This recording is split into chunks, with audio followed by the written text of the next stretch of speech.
अस्सलाम वालेकुम जी। पीटीआई को बहुत बड़ा झटका मिला है, ठीक है। और उमर अयूब और जो है सुहेल अकरम राजा ने जो है पीटीआई को छोड़ दिया है। और पीटीआई के अंदर जो है बिखरा बिखरी का एक आलम है, ये काफ़ी दिनों से जो है ये पेशरफ सामने आ रही थी। असल वजह क्या है ये आज हम आपको बताएंगे। पार्टी में जितने भी पुराने बंदे हैं, जितने भी पुराने वर्कर हैं, ठीक है, या पीटीआई के रहनुमा हैं, हर बंदा चाहता है कि मुझे प्रायोरिटी मिले, चाहे उसके पीछे उसकी जो है कोशिशें शामिल हैं या नहीं हैं।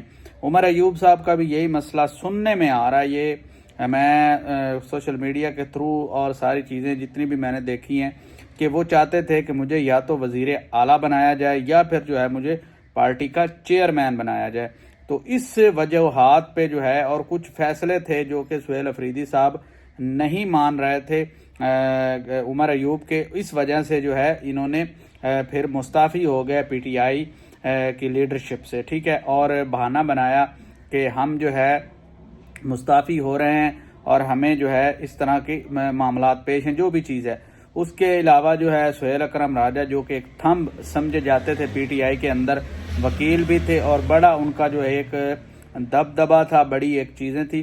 तो लोग कह रहे हैं कि शायद वो पीटीआई को इसलिए छोड़ रहे हैं कि उनके ऊपर कोई इस्टेब्लिशमेंट का जो है प्रेशर है या फिर इस्टेब्लिशमेंट ने उन्हें मजबूर किया छुड़वाने पे।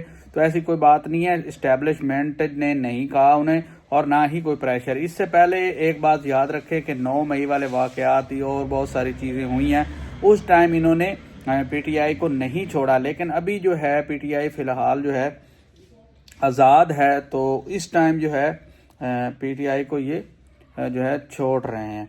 तो इसकी मेन वजह, इसकी मेन बुनियाद जो है वो यही है कि जो सुहेल अकरम राजा साहब हैं उनकी भी यही एक्सपेक्टेशन थी। लेकिन जो है फ़िलहाल सुहेल अफरीदी को जो है बिठाया गया है इस मिंबर पे, ठीक है, इस क़यादत पे, इस सीट पे, इस कुर्सी पे। तो वो फ़िलहाल मन मर्जी के फ़ैसले कर रहे हैं। और अंदर की खबर यही है कि इन्होंने कुछ तजवीज़ें पेश की थी जिस पे सुहेल अफरीदी और काफ़ी अरकान जो है उनके पीटीआई के, उन्होंने कहा कि हम ये चीज़ नहीं मानते। इस वजह से फिर जो है मेन रीज़न ये है, कोई इन पे प्रेशर नहीं है, ठीक है, 8 फरवरी के ऐलान का, और कोई ऐसी चीज़ नहीं है। तो ये फेक है कि इस्टेब्लिशमेंट ने ये करवाया, ये नहीं, बल्कि इनके अंदर के मामलात ख़राब हैं। हर बंदा सीट के चक्रों में, हर बंदा प्रायोरिटी के चक्रों में है। ये मैंने आपको क्लियर कट बात बता दी है और ये बात खुल के बाहर आएगी 1-2 दिनों में, देख लीजिएगा। अभी तो उन्होंने कहा है कि हमें जो हमारे जो है कुछ मामलात हैं, हम बिजी रहते हैं इस वजह से, और इस तरह के बहाने लगाए हैं, लेकिन अंदर जो मामला है वो यही चल रहा है। तो फिलहाल के लिए इतना ही। अपना बहुत सारा ख्याल रखें। अल्लाह हाफिज़।